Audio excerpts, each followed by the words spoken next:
Assalaamu calaykum saaxiibayaal meel kastoo aad joogtaan kusoo dhawaada muuqaalkii labaad oo aad wada sugayseen oo aan kaga hadlaynay taariikhda xiddiga Luke Shaw. Muuqaalkii kan ka horreeyay waxaan kusoo daawanay Luke Shaw bilowgii waayihiisa ciyaareed iyo dhaawacii soo gaaray xiddigan. Waxaan maanta kaga hadli doonaa muuqaalkeena khilaafka isaga iyo Jose sida uu ku bilowday iyo diinta uu haystay xiddigan. Waxaan idin soo jeedin doonaa anigoo ah Cabdiraxmaan Cabdulqaadir Mankiis iyo Cabdirasaaq Cabdulqaadir Anam. Halkan waa Man United Soomaali.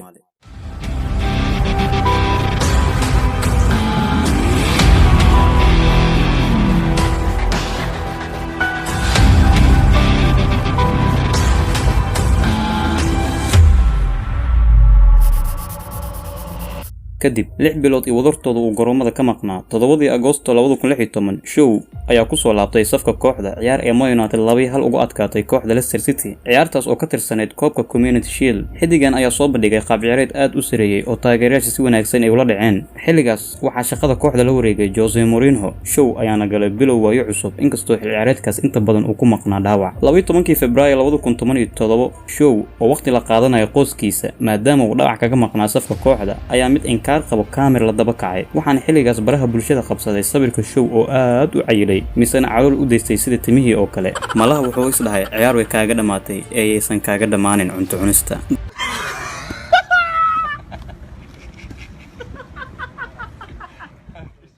dad badan oo ka faalooda ciyaaraha ayaa su'aal ka keenay sida uu Shaw boos ugu heli doono safka kooxda Jose Mourinho maadaama uu aad u cayilay xiddigan misana taas ay u sii dheertahay in uu yahay ciyaaryahan jaban oo saaxiib la noqday dhaawaca. 2 bilood uu dhaawac kaga maqnaa safka kooxda. Shaw ayaa ku soo laabtay safka kooxda 4 May 2017 kulan ay United barbaro la gashay kooxda Everton. Mourinho ayaa sheegay hadal ka yaabiyay dhammaan taageerayaasha kubadda cagta isagoo neeyay ciyaarta kadib. wuxuu soo bandhigay qaab ciyaareed fiican laakiin wuxuu lahaa jirkiisa maskaxdana isagoo ula jeeday hadalkaas in Shaw uu yahay shakhsi aad u cayilan aan football shaqo ku lahayn balse uu ku socdo maskaxda Jose Mourinho. waa sidoo isaga hadal ku dhigay. Jose waa macallin aan hadalka la gamban haddii uu fursad kugu helana si fiican kuu biyo cabsiinayo. xil ciyaareedka Shaw wuxuu ku dhameystay inta badan dhaawac iyo dhaleecin joogto ah. I tell you because I told him already. He had a good performance, but was his body with my brain. Because he was in front of me and I was making every decision for him. And the communication was possible because we were very... And we need, at this level, we need the fantastic body he has to play football, the fantastic physical qualities bilowgii xilli ciyaareedka 2018-2019 Jose Mourinho ayaa ka dalbaday maamulka Man United in kooxda lagu soo kordhiyo daafac cusub.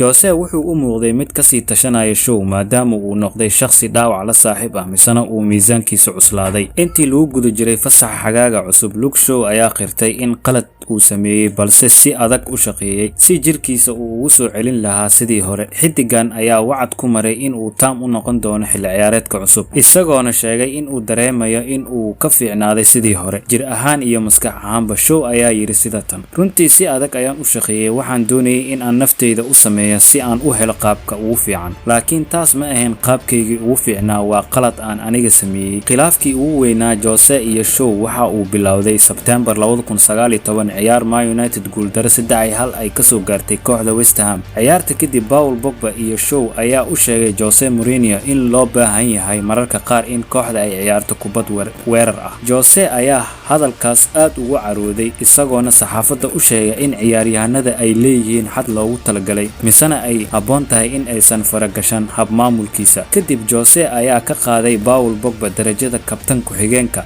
ciyaartii xigtayna Jose ayaa kursiga keydka ku soo bilaabay Shaw iyo Paul Pogba. Man United ayaana xil ciyaareedkaas gashay xil ciyaareed qorow ah iyagoona 36 dhibcood ka dambeeyay kooxda kaalinta koowaad ku jirtay taasoo keentay in Jose Mourinho uu shaqadiisa ku waayo. kadib ceyrintii Jose Mourinho Man United ayaa lacag ku ganaaxday 5 ciyaaryahan uu Shaw ku jiro kuwaas oo sharad ku galay in la ceyrin doono Jose. sidoo kale Shaw ayaa sheegay in uusan ka warqabin in shaqada laga ceyriyay macallin Jose Mourinho xilligaas. xiddigan ayaana sidan yiri: ma ogeyn, xaaskeyga oo dabaaldegaysa ayaa ii timid waxayna igu tiri Jose wuu tagay kadib imaatinkii Solskjaer, Shaw ayaa qaatay waqti qurux badan waxaana dhamaadkii xilli ciyaareedkaas loo doortay ciyaaryahanka sanadka ee kooxda. Luke Shaw weligiis kuma fikirin inuu ka tago Manchester United intii lagu guda jiray maalmihii madoobaa xirfadiisa uu ka hoos ciyaarayay Jose Mourinho. Wuxuu ahaa ciyaaryahan jecel kooxda, wuxuuna mar walba u dagaalami jiray in uu yahay kan ugu fiican. Dhamaadkii xilli ciyaareedkii hadda soo dhamaaday, mar uu ka hadlayay xaaladda adag uu soo maray iyo sida uu u garab istaagay macallin Ole Gunnar Solskjaer, ayuu Sky Sports sidan u sheegay. I said many of times now, he's been brilliant with me. I think he knows,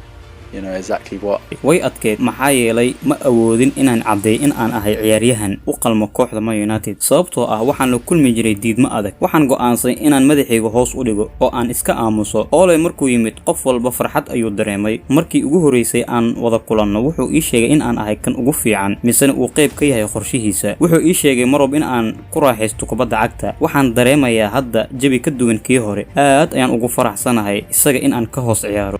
That's what I like, someone like Ollie who obviously believes in me and trusts me, and you know I didn't have that for a while, and it's nice to have that now. 25 jirkan ayaa wacdaro ka dhigay tartanka Euro oo haatan soo idlaaday, isagoona abuuray 101 fursadood 48 kulan uu ku soo bilaawaday Man United iyo xulka Ingiriiska xilli ciyaareedkan. Waa daafac ugu fursad abuurista badan guud ahaan qaaradda Yurub. Waa xidig soo maray isbedelo macallin iyo duruufo kala duwan, misana lugta ka jabay, balse haatan waa mid kamid ah ciyaaryahanada ugu fiican adduunka, isagoona ka dhabeeyay hadal uu yiri 2018. Like I said, every dream for every player is one day to become the best in the world in their. Markaad naftaada aaminto, misana hareeraha ay joogaan dad fiican, wax walba macquul ay noqon karaan. Dunida intaad saaran tahay weligaa ha quusan, kana fogow kuwa isku daya in ay adiga ku niyad jabiyaan. Because I told him already. He had a good performance, but was his body with my brain. Shaw's goal was obviously important to setting the tone for the rest of the game. He had a very effective game throughout the night, actually. He's coming on, Luke. He's getting better and better, and he's in a good form now. Left back or left centre back is of course after his injuries worked hard, and he deserves it.